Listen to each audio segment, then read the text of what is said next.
Yo, what's up? Hello guys. Nakikita nyo na ba na guys yung nasa harap natin ngayon? Yan ang ating service sa everyday.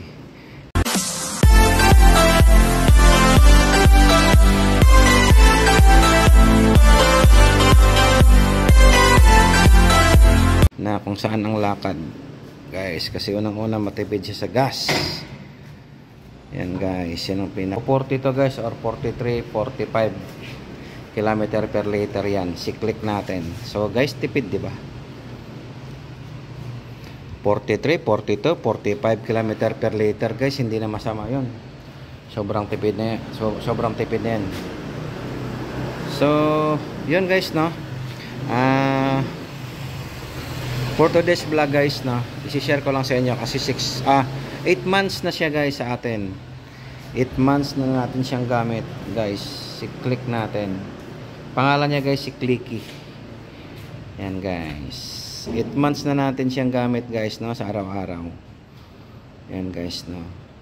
So ngayon guys, sa 8 months na gamit natin. So syempre may mga good and bads na tayong nararamdaman diyan kasi syempre 8 months na yan guys, di ba? Hindi na mawawala yung ganyan.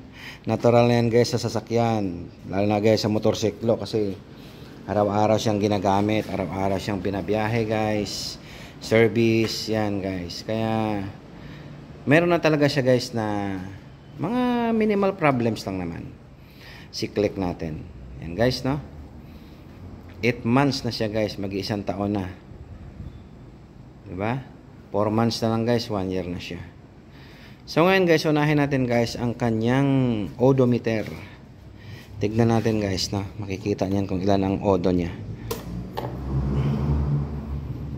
Ayan guys, ang odometer niya guys, oh, 9,485 na guys ang kanyang odometer. Battery niya guys kung goods pa. Ayan guys, 12.2. Yan. Pero pag umaandar yan guys, umakit ng 14-13 yan. Alright.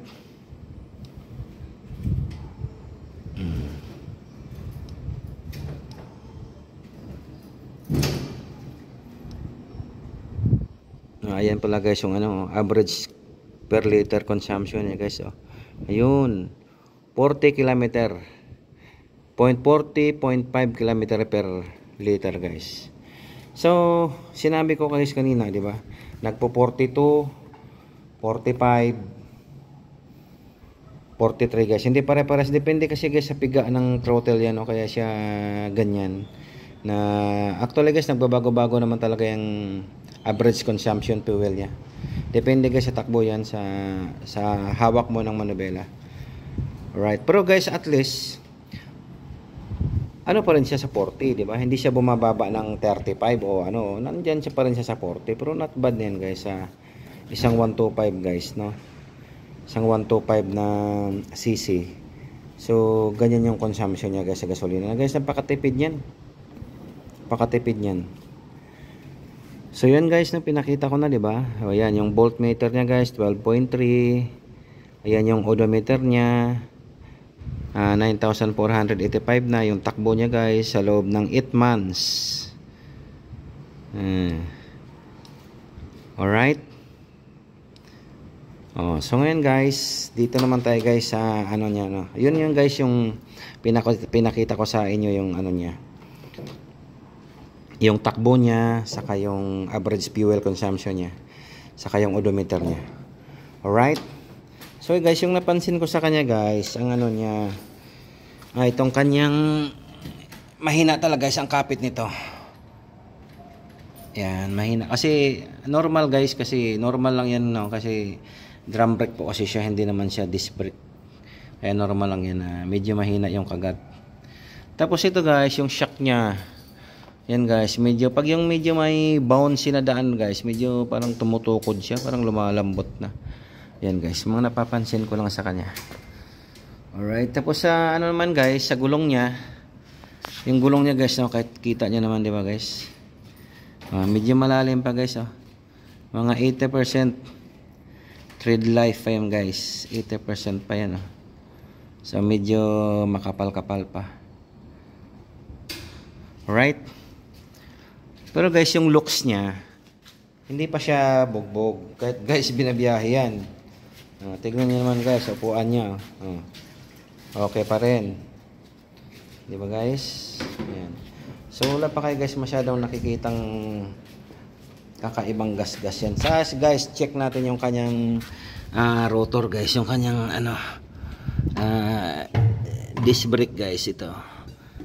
Pag hinihipo mo kasi ito guys, ayan, pag yung mahilig ka mamreno na diinan, ito guys, nagkakanal na to. Ito guys, wala pang kanal, oh. Plain pa yung pag hinahawakan mo. Wala pang uka. Ayan guys, yung gulong niya sa harap guys, ganun din. Halos 85% pa guys, yung kapal pa, lalim pa. Trade life. Ayan guys. Ayan.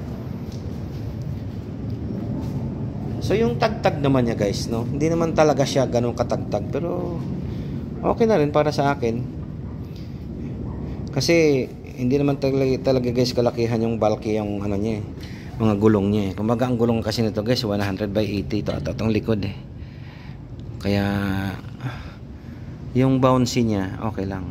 Medyo hindi siya masyadong matagtag. Yan guys. Tapos check natin guys yung mga lights niya, mga signal lights. Yan guys, tingnan natin guys.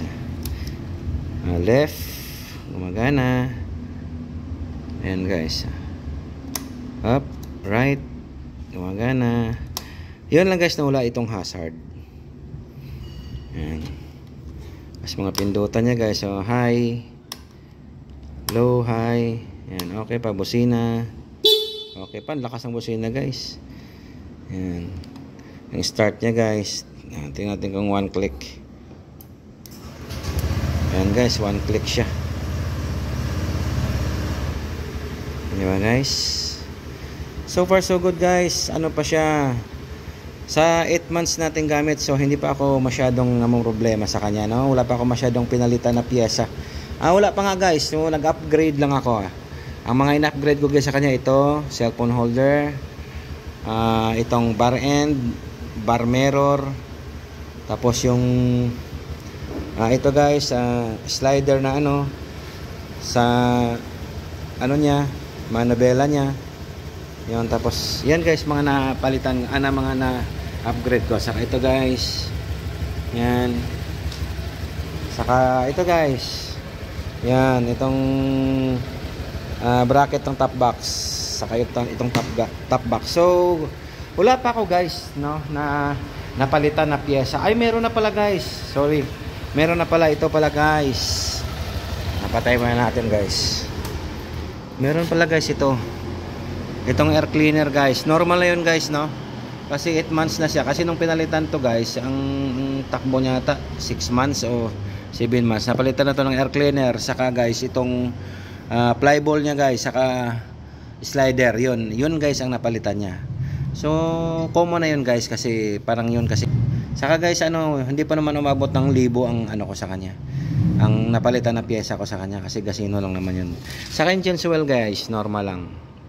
So yun lang guys, no. Wala pa naman ako talaga sa kanyang napapalitan ng mga malaking problema, no. Sa gulong guys, hindi pa. Ito guys, medyo mabigat-bigat na to pag ito nagpalit ka. Kasi ang gulong kasi guys, nagre-race na agad sa 1,000 plus yan guys to 2,000, depende pa sa model ng gulong. So depende pa yan guys sa model ng gulong natin. Kung anong ipapalit natin. 'Di ba guys? Nagwawala guys yung kotse, no. Ayan guys. Ay, medyo okay pa siya guys. So far so good guys. Wala pa akong naramdaman sa kanya. Medyo okay pa siya. Okay pa yung click natin guys, no, sa loob ng 8 months. Yan guys. Diba ang pogi pa rin niya guys. Yung footboard niya guys, hindi pa masyado gasgasin. Yan guys. Medyo madumi lang guys, pero yung mga tinik-tinik niya guys, andyan pa. Yan guys, makinis pa siya pati sa mga footboard niya. Ayan. Sa susi naman guys, okay naman ang susi niya. Ayan, wala namang delay yung susi niya. Tapos ito guys yung kanyang sa kanyang ano charger guys. Ayan, mayroon akong naka ano dyan guys, pang charger na cable para diretso na lang ako charge. Hindi ko na guys naalis dyan. Yan, may sarado pa yan guys. So yun lang guys, no, ang quick review natin sa ating Click 125 V3 guys 2023. Yun pa lang guys ang ating. So wala pa tayong na-encounter sa kanyang kakaiba, no. Hindi pa naman ako naka-encounter guys sa kanya na yung tumatakbo ka tapos biglang namamatay. Yun guys, wala pa naman. Meron lang guys isang beses na parang ano siya, 3 days ko siya guys hindi ginamit, tapos panay ang ulan, parang lamigan, parang cold start siya guys, hindi siya nag-i-start agad. So pero umandar din naman agad. Siguro mga nakailang start lang ako, mga 3 o 4 siguro. Yun lang guys, yun lang na-encounter ko sa kanyang minimal problem sa ating click. Alright, so yung mga naka-click dyan guys, na mga viewers natin dyan, comment down below naman kayo guys kung ilang year na yung click nyo na B3 or kahit yung B2 guys, kung ilan ang tinatakbo na, kung sa gas ba ninyo medyo malakas. Comment down below lang kayo guys para ma-share nyo rin sa akin, no? Para magkaroon din ako ng idea, lalo na rin guys sa mga upgrade. Alright, so maraming salamat guys sa panonood. God bless us, bye bye.